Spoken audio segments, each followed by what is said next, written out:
Some souls don't find you by accident. They guard you because they were sent to. The rain started before my shift even ended, pounding against the windows of Rosie's diner hard enough to rattle the old neon sign outside. By midnight, the streets of Brooklyn looked washed out and hollow, all reflections and sirens and tired people trying to get home. My feet ached so badly I could feel my pulse in my sneakers as I wiped down the last booth near the counter. "You heading out, Emily?" Rosie called from the kitchen. I nodded, forcing a smile. Yeah. Finally. 24 years old, working double shifts 6 nights a week, and somehow still barely making rent on a 4th-floor apartment above a laundromat. That was my life. Coffee stains. Exhaustion. Bills stacked like bricks on my kitchen table. But at least it was quiet. Quiet mattered after growing up in a house where silence usually meant someone was angry. I grabbed my hoodie and stepped outside into freezing rain that instantly soaked through the sleeves. The alley behind the diner smelled like wet concrete and engine oil. My car was parked half a block away beneath a flickering streetlight that buzzed like it was dying. I shoved my hands deeper into my pockets and started walking fast. That's when I heard footsteps behind me. Slow at first. Then quicker. Matching mine. My stomach tightened. Don't turn around, I told myself. Just keep walking. The footsteps got closer. A voice cut through the rain. "Hey, sweetheart." I ignored it. My pulse started hammering harder. "I'm talking to you." I crossed the alley faster, my breath turning sharp in my throat. Then fingers suddenly grabbed my arm from behind. I gasped as my back hit the brick wall beside the dumpster. The man smelled like cheap whiskey and wet cigarettes. Maybe mid-30s. Baseball cap. Eyes too bright. "Relax," he muttered with a crooked smile. "I just want to talk." Fear hit me all at once. Cold and heavy and familiar. I shoved against him, but he barely moved. "Please let me go." The rain poured harder around us. Water streamed down my face. My hands shook so badly I could barely feel my fingers anymore. Then came the growl. Deep. Low. Not loud. But powerful enough to freeze both of us instantly. The man turned first. I saw the confusion on his face right before something exploded out of the darkness beside the alley fence. A massive German shepherd slammed into him with terrifying speed. The guy stumbled backward, shouting in panic as the dog planted itself between us, muscles tense beneath soaked black and tan fur. I couldn't breathe. The dog stood perfectly still except for the growl vibrating in its chest. Its eyes never left the man. Not once. And there was something about the way it moved that didn't feel wild. It felt trained. Controlled. Like this wasn't the first time it had protected someone. The man cursed under his breath, backed away slowly, then disappeared into the rain without another word. Silence rushed into the alley afterward. Just rain hitting metal dumpsters and my heartbeat pounding in my ears. The dog turned toward me slowly. Up close, he looked exhausted. Mud streaked through his fur. One paw limped slightly against the pavement. A faded leather collar hung loose around his neck, nearly hidden beneath the thick wet fur. He stared at me with eyes that didn't look like a stray dog's eyes. They looked human. A shiver ran through me that had nothing to do with the cold. "Hey," I whispered carefully. "You saved me." His ears twitched at the sound of my voice. Then his body suddenly stiffened. The growl returned instantly. Low. Warning. I frowned and slowly looked past him toward the street. A black SUV had just turned the corner. And for some reason, the dog looked terrified. The black SUV rolled slowly past the mouth of the alley like it was searching for something. The headlights swept across the rain-soaked pavement, reflecting off puddles and metal dumpsters in cold white streaks. The dog moved closer to me instantly. Not aggressive. Protective. His body pressed against my leg while that low growl vibrated deep in his chest again. I swallowed hard. "Okay," I whispered, trying to steady my breathing. "You are definitely not a normal stray." The SUV paused at the intersection for 3 long seconds. Dark tinted windows. Expensive tires hissing against wet asphalt. Then it finally kept moving down the street and disappeared around the corner. The dog did not relax. His eyes stayed locked on the empty road long after the vehicle vanished. Like he expected it to come back. Rainwater dripped from the ends of his fur while I slowly crouched beside him. Up close, I could see scars beneath the thick black and tan coat. Old scars. Faded. One crossed above his front shoulder.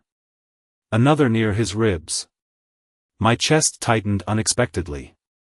Something terrible had happened to this animal. "Hey," I said softly. "You are safe now." His ears twitched again at my voice. Then, for the first time, he looked directly into my eyes. I do not know how to explain it. It sounds ridiculous even now. But there was intelligence there. Awareness. Like he understood every single word. A gust of freezing wind tore through the alley and made me shiver violently. The dog noticed immediately. His head tilted slightly before he limped 1 step closer beside me again. Protective. Always protective. I glanced down at the old leather collar around his neck. Most of the metal plate was scratched beyond recognition, but beneath the mud I could still make out faint engraved letters. K9. My stomach twisted. "No way," I murmured. The dog suddenly lifted his head sharply toward the street again. Alert. Listening. Somewhere in the distance, sirens echoed through Brooklyn. His posture changed instantly. Focused. Trained. Not frightened exactly. Ready. That scared me more than anything. I stood slowly and looked toward my car parked beneath the broken streetlight half a block away. "Come on," I whispered before I could change my mind. "You are not staying out here tonight." The dog hesitated only a second before following me through the rain. Even limping, he moved with controlled precision beside me, constantly scanning the empty sidewalks and parked cars around us. Not once did he walk ahead. Not once did he fall behind. Like he had been trained to protect someone at all times. My old Honda Civic smelled like coffee cups and lavender air freshener. The second I opened the passenger door, the dog paused. His eyes flicked over the vehicle carefully first. Checking it. Inspecting it. Then he climbed inside without a sound and sat upright in the seat beside me like he had ridden in police cruisers his entire life. I stared at him for a second with my hand still frozen on the steering wheel. "Who are you?" I whispered. The windshield wipers dragged across the glass while rain hammered the roof above us. The dog kept staring out the passenger window toward the street behind us. Watching. Always watching. Halfway home, I noticed something else. Every single time headlights appeared behind my car, his body stiffened immediately. But when they passed, he relaxed again. He was not afraid of cars. He was afraid of being followed. By the time we reached my apartment building above the laundromat, my nerves felt stretched thin as wire. The neighborhood was quiet except for the hum of neon signs and the distant rumble of the subway overhead. I hurried inside with the dog close beside me. The second the apartment door shut behind us, he moved through the tiny living room slowly and methodically. Kitchen. Hallway. Bedroom. Front window. He checked every corner before finally sitting beside the door facing outward like a guard standing watch. My pulse slowed slightly for the first time all night. "Okay," I whispered, dropping my wet hoodie onto the couch. "You definitely belong to somebody." The dog finally looked at me again. Then his eyes shifted toward the window. A second later, headlights flashed briefly across the ceiling from outside. And the growl returned. The growl rolled through the apartment so low it barely sounded real. It vibrated through the floorboards beneath my feet while headlights slid across the rain-streaked window again. The dog stood instantly. Every muscle in his body tightened as he positioned himself between me and the front door without hesitation. My pulse started hammering again. "It is probably nothing," I whispered, even though I did not believe it myself. Outside, tires hissed against wet pavement. Then silence. The dog did not move. He stayed perfectly still facing the door, ears alert, eyes focused. Waiting. I realized then how strange the apartment suddenly felt. Smaller somehow. Quieter. The old refrigerator hummed softly. From the kitchen. Water dripped from the fire escape outside. Somewhere downstairs, the laundromat dryer rattled against the wall. But inside my apartment, all I could hear was my own breathing and the sound of the dog slowly exhaling through his nose. Watching him made my chest tighten in ways I did not fully understand. Nobody had protected me like this before. Not really. Growing up, protection always came with conditions. Anger. Control. Fear. But this dog expected nothing from me. He had saved me in that alley without even knowing my name.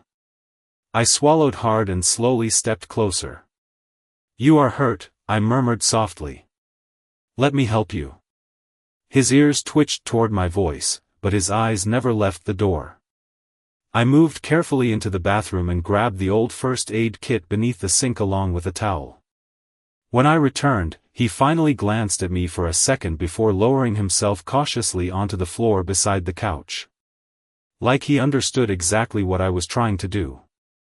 Rainwater soaked through the towel almost immediately as I cleaned the mud from his front paw. The cut looked old, not fresh.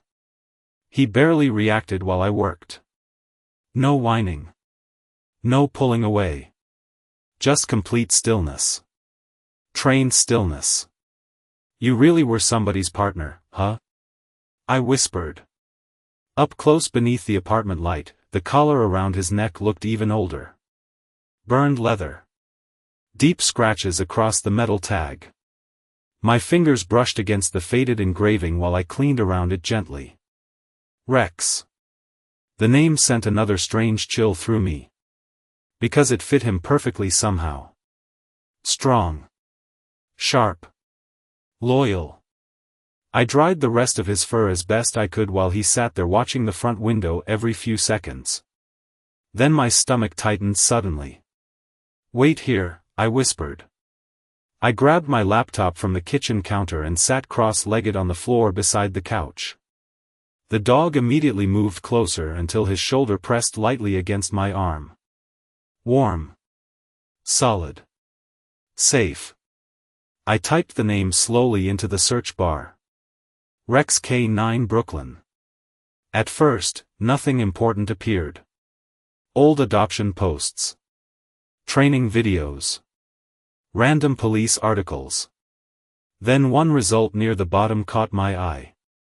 My heart stopped the second I opened it. A photograph filled the screen. A police officer standing beside a German shepherd with black and tan fur. Same intelligent eyes. Same scar above the shoulder. Same dog. Officer Nathan Mason and K9 Rex honored after major narcotics investigation. My breath caught in my throat. The article date was 3 years old. Hands shaking slightly, I kept reading. Officer Mason was later found dead during an ongoing corruption investigation. K9 Rex was presumed deceased after the incident. Presumed deceased. I stared at the sleeping dog beside me in disbelief. "That is impossible," I whispered. Rex lifted his head immediately at the sound of his name. Then suddenly every hair along his back stood up. A second later came the sound. Footsteps. Heavy footsteps moving slowly up the apartment stairs outside. Not one person.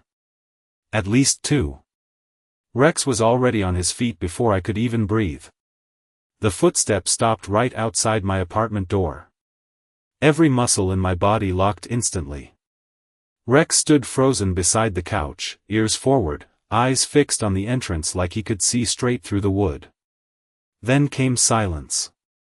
Heavy silence. The kind that presses against your chest until breathing feels too loud. My heart pounded so hard I thought whoever was outside would hear it. Rex moved first. Slow. Controlled. He stepped directly in front of me again, blocking me from the door with his body. Protective. Always protective. I swallowed hard and glanced toward the kitchen counter where my phone sat charging beside the microwave. 90 feet suddenly felt like a mile. Another sound echoed in the hallway outside. Low voices. Male. One of them laughed quietly. Rex's growl deepened instantly. The sound barely rose above a whisper, but it made my skin go cold. Because it did not sound afraid. It sounded ready.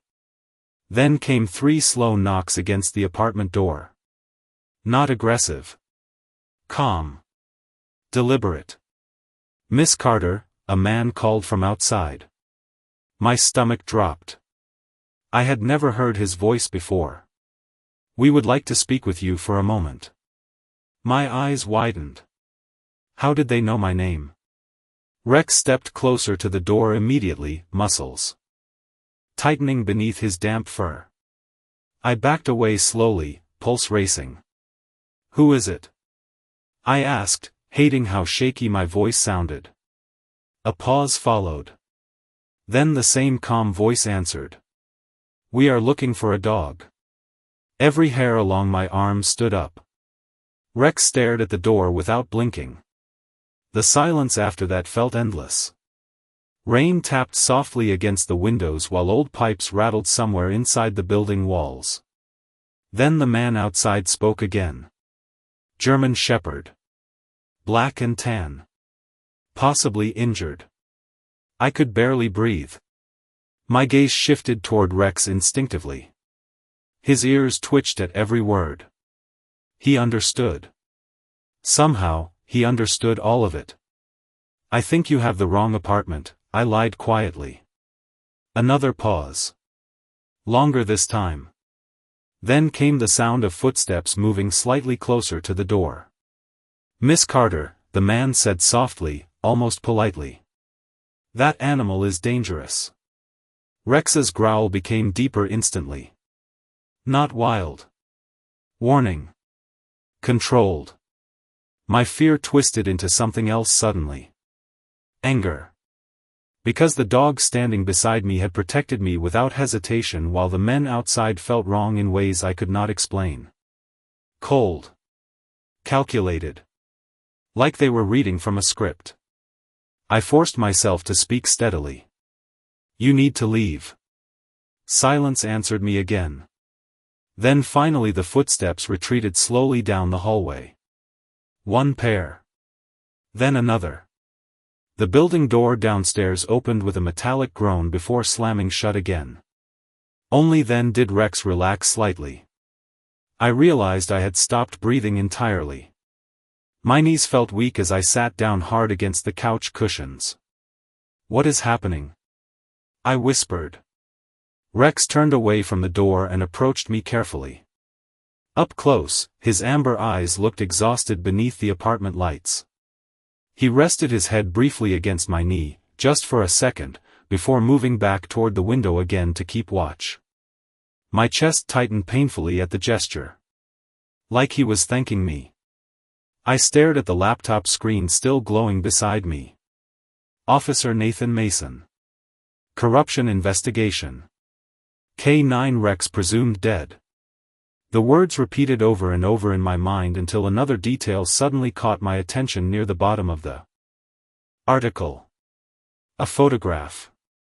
Officer Mason crouched beside Rex outside a police cruiser, one hand resting against the dog's neck. But it was not the picture itself that made my stomach turn cold. It was the man standing blurred in the background behind them. Dark suit. Silver watch. Sharp features. I had seen him before.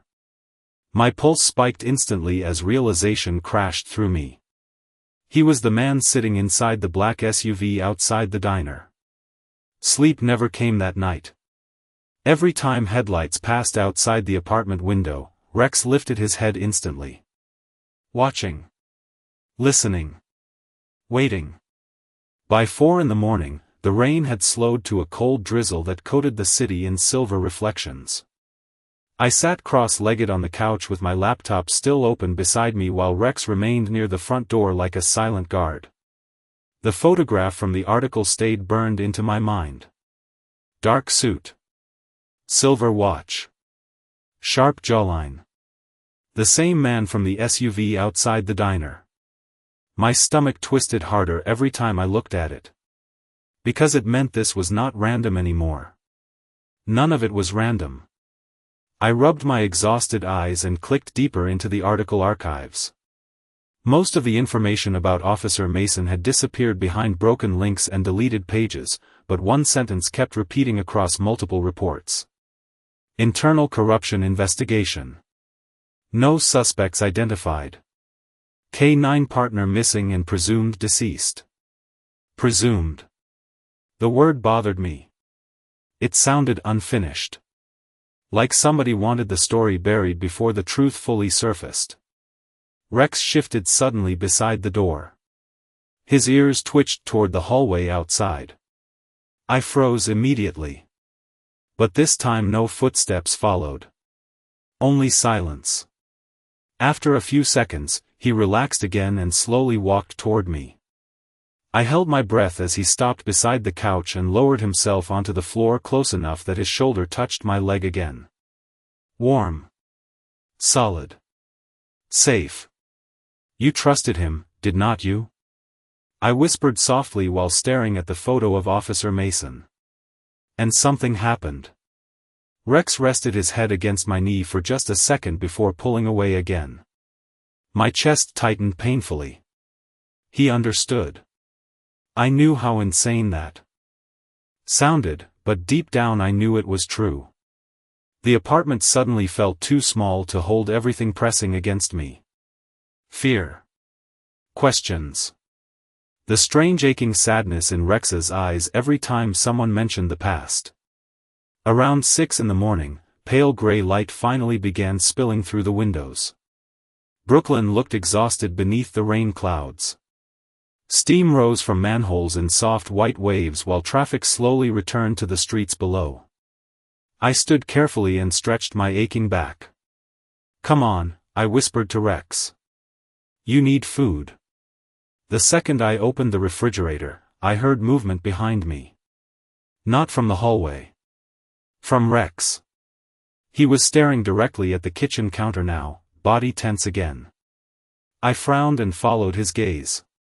My laptop screen had gone dark from inactivity, reflecting the room back at us. But there was something else in the reflection. Movement outside the apartment window. My blood went cold instantly. A figure stood across the street beneath the laundromat sign. Male. Dark jacket. Baseball cap pulled low. Watching the building. Watching my window. The second I stepped closer to look, he turned away and disappeared into the morning crowd. No, I whispered under my breath. No way. Rex was already standing beside me again, eyes fixed on the street below. My hand started shaking as panic slowly crawled back into my chest. Somebody knew where I lived. Somebody had followed us. I backed away from the window quickly and reached for my phone. The logical part of my brain screamed to call the police. But another part remembered the article. Corruption investigation. Officer dead. Files erased. And somehow, the idea of explaining all this to strangers felt dangerous. My thumb hovered over the screen uncertainly. Then the phone suddenly rang in my hand. Unknown number. My heart nearly stopped.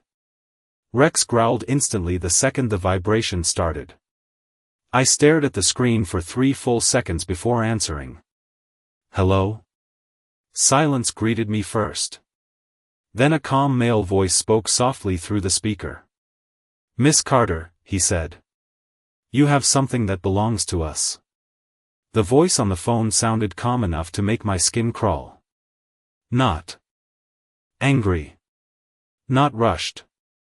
Controlled. Like a man used to getting exactly what he wanted. I tightened my grip on the phone while Rex stood beside the kitchen table, staring directly at me now. Watching my reaction. Listening to every sound. I think you have the wrong number, I said carefully. Silence answered me for a second. Then the man chuckled softly. Miss Carter, he replied, almost amused. You brought him home around 2:30 this morning. 4th floor apartment above the laundromat on Lexington Avenue. So let us not pretend anymore. My blood turned cold. I looked toward the apartment window instinctively. Empty street. Gray morning rain. People carrying umbrellas to work like nothing in the world was wrong. But somebody was watching. Somehow, somebody had been watching the entire time. Rex moved closer instantly the moment my breathing changed. Who are you? I whispered. Another pause. Someone trying to avoid unnecessary problems. The voice remained smooth. Professional. That frightened me more than shouting ever could. The dog does not belong to you, he continued quietly. And what he carries is very valuable. Carries. My eyes shifted toward Rex immediately. The old burned collar around his neck suddenly felt heavier somehow. Important. Like there was more hidden inside this story than a missing police dog. I do not know what you are talking about, I said. The man sighed softly through the speaker. You seem like a good person, Miss Carter. So I will offer you advice. Walk away now. Leave the animal outside somewhere public and this all disappears. My chest tightened instantly. Rex watched me carefully, ears alert. No, I said before I could stop myself. Silence followed again. Longer this time. Then the man's voice lost its warmth completely. Officer Mason made the same mistake. The call disconnected immediately afterward. I stood frozen in the middle of my apartment while the phone slowly lowered from my hand. Rex remained perfectly still beside me, amber eyes locked on my face like he understood every word that had just been said. Fear crawled through me slowly now. Not loud panic. Something worse. The quiet realization that this situation was real. Dangerous. Bigger than I understood. I turned off the phone completely and set it on the counter with shaking fingers. Okay, I whispered to myself. Think. Rex suddenly stepped closer and nudged my hand gently with his nose. The simple gesture nearly broke me emotionally. Because he trusted me. Somehow this animal trusted me after everything he had already survived. I knelt beside him slowly and rested my hand against the thick fur along his neck. Beneath the old collar, my fingers brushed against something hard hidden underneath the leather. I frowned immediately. What is that? Rex stayed completely still while I carefully examined the collar again beneath the kitchen light. The inside lining felt thicker near the buckle. Uneven. My pulse quickened. Slowly, I turned the collar over until I noticed a tiny stitched section hidden beneath layers of worn leather. Almost invisible. Whoever designed it wanted nobody to find it. I grabbed small scissors from the junk drawer carefully while Rex watched me without moving. My hands shook as I cut through the stitching. Something tiny slipped free into my palm. A micro USB drive. I stared at it in disbelief while thunder rumbled softly outside the apartment windows. Oh my God, I whispered. Rex lowered himself beside me quietly, eyes never leaving the small device in my hand. Suddenly everything made horrifying sense. Officer Mason. The corruption investigation. The erased files. The black SUV. They were not hunting Rex because he was dangerous. They were hunting him because he remembered where the evidence was hidden.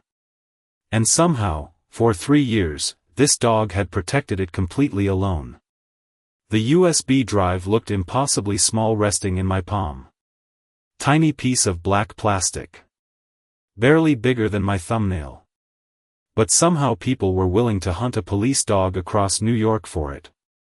Thunder rolled outside while rain streaked down the apartment windows in silver lines. Rex stayed beside me on the kitchen floor, silent and watchful. Waiting. I stared at him in disbelief. "You protected this for 3 years?" I whispered softly. His ears twitched slightly at my voice. The apartment suddenly felt colder than before. Smaller. Like the walls themselves knew something dangerous had entered my life the second I brought Rex home. I swallowed hard and grabbed my laptop again. My hands shook while I plugged the USB drive into the side port. Rex stood immediately the moment the screen flickered on. Alert again. Protective again. My pulse hammered louder as folders slowly appeared across the desktop. Video files. Audio recordings. Documents. Hundreds of them. Some labeled with police badge numbers. Others marked with dates stretching back nearly 4 years. My stomach tightened painfully. "Oh my God," I breathed. I clicked the first video file carefully. Static flashed across the screen before security footage appeared inside what looked like an underground parking garage. Several men stood near black SUVs beneath fluorescent lights. Expensive suits. Armed security nearby. Then my chest tightened instantly when one of the faces stepped into clearer view. Silver watch. Sharp features. Same man from the SUV. Same man from the photograph behind Officer Mason. He looked younger in the footage, but there was no mistake. A timestamp blinked across the bottom corner of the screen from 3 years earlier. The video had no audio at first. Just silent footage of envelopes changing hands. Secret meetings. Police officers entering vehicles beside businessmen and leaving with heavy bags minutes later. Corruption. Real corruption. My mouth went dry. Then another figure suddenly entered the camera frame. Officer Nathan Mason. My breath caught instantly. He looked exhausted in the footage, shoulders tense beneath his jacket while Rex walked tightly beside him on leash. Mason glanced around carefully before speaking to someone off camera. This time audio crackled through the speakers. "If anything happens to me," Mason said quietly, "this goes public." Fear crawled slowly up my spine. Even through grainy footage, I could hear the pressure in his voice. The desperation. A second later, Rex appeared closer on screen, sitting perfectly alert beside Mason while the officer rested one hand against the dog's neck. "Good boy," Mason whispered softly. The words nearly broke something inside my chest.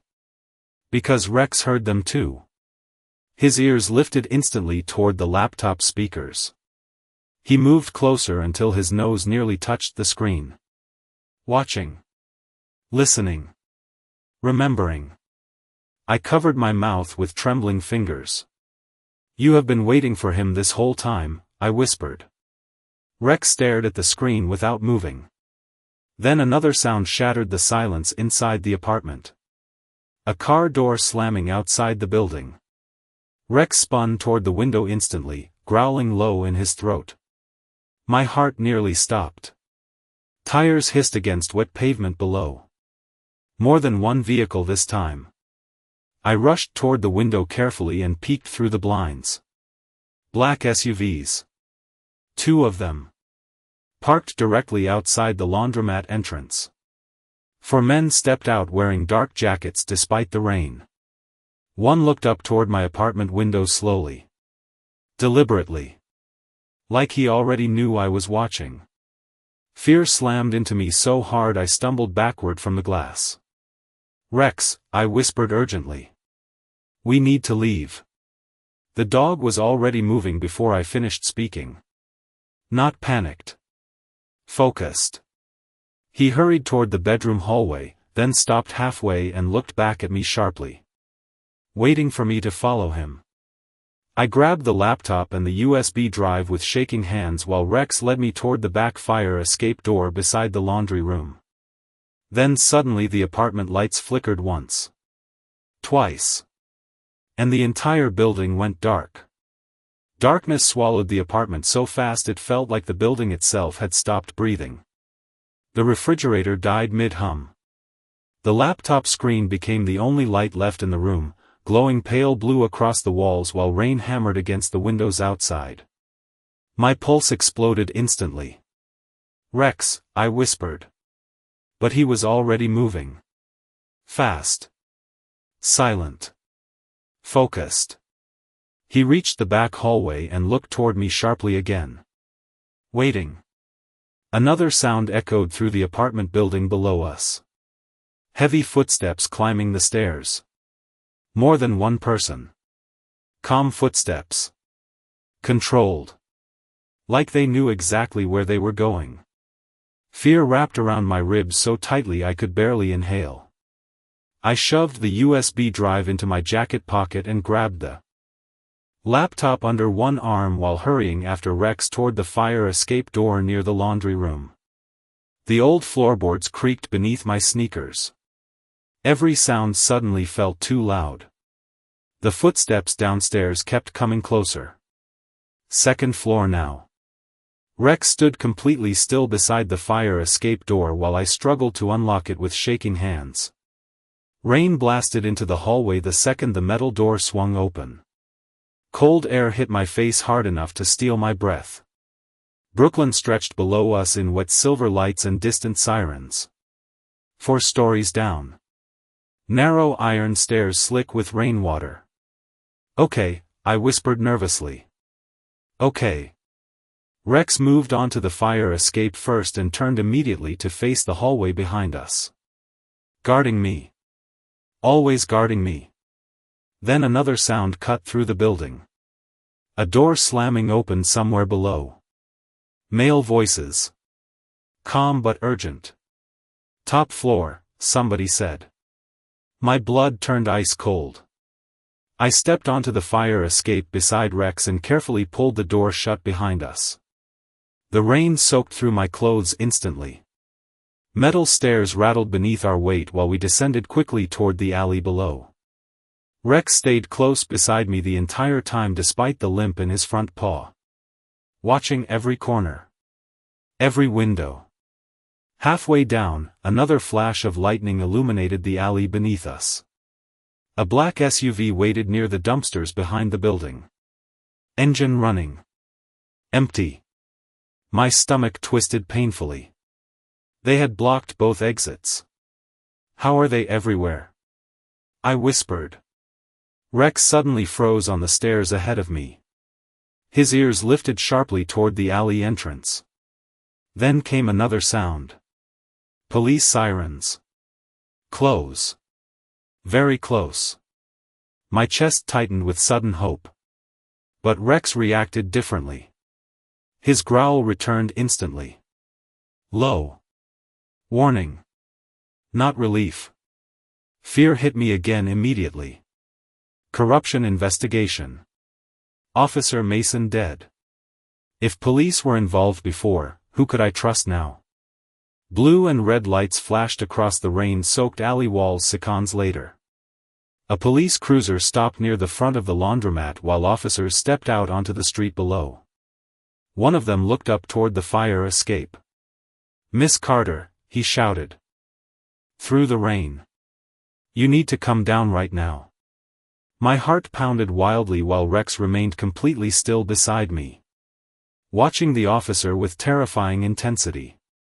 Then another figure stepped from behind the cruiser into the flashing lights. Dark suit. Silver watch.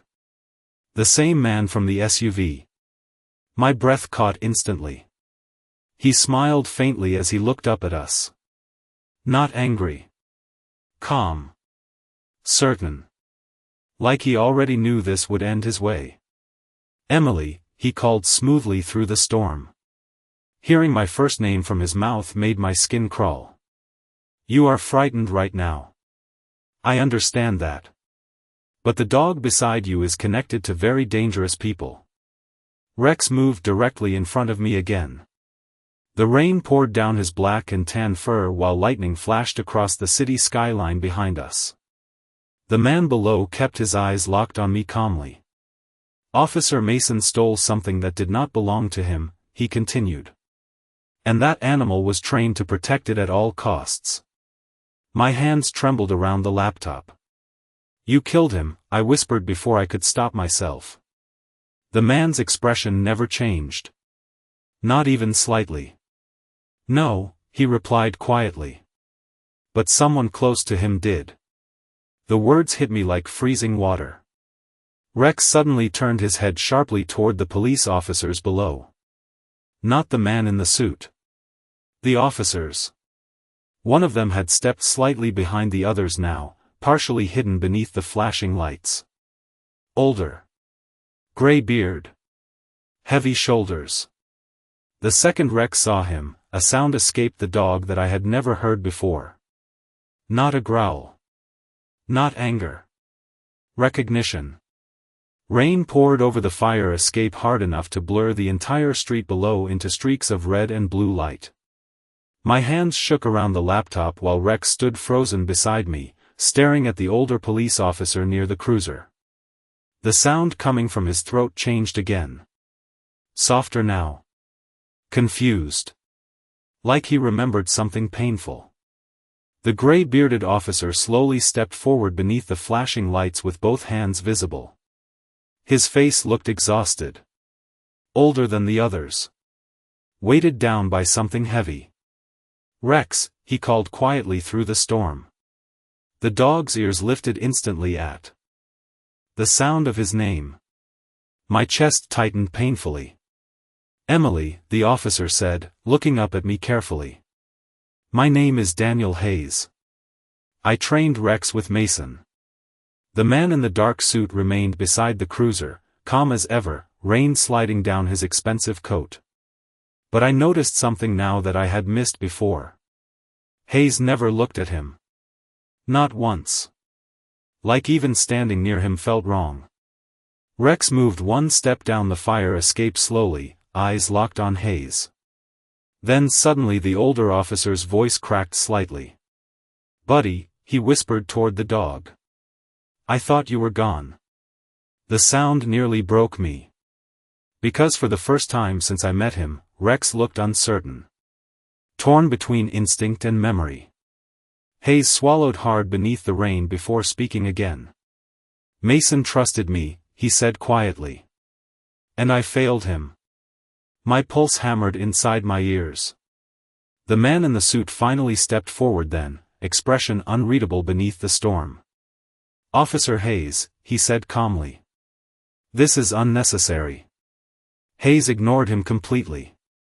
Instead, he reached slowly into his coat pocket and pulled out something small wrapped in plastic. A photograph. Even from the fire escape above, I recognized it instantly. Officer Mason kneeling beside Rex near the Brooklyn Bridge, both of them staring at the camera like partners who trusted each other completely. Hayes held the photo up carefully toward the dog. Rex stared at it without moving. Then the older officer's voice dropped to barely above a whisper. He waited for you. My throat tightened instantly. Hayes looked directly at me now. Mason knew people inside the department were dirty, he continued. He found proof connecting businessmen, officers, and city officials together. He copied everything onto that drive. Lightning flashed across the skyline above us. Before Mason disappeared, Hayes said quietly, he hid the evidence inside Rex's collar and gave him one command. My breath caught.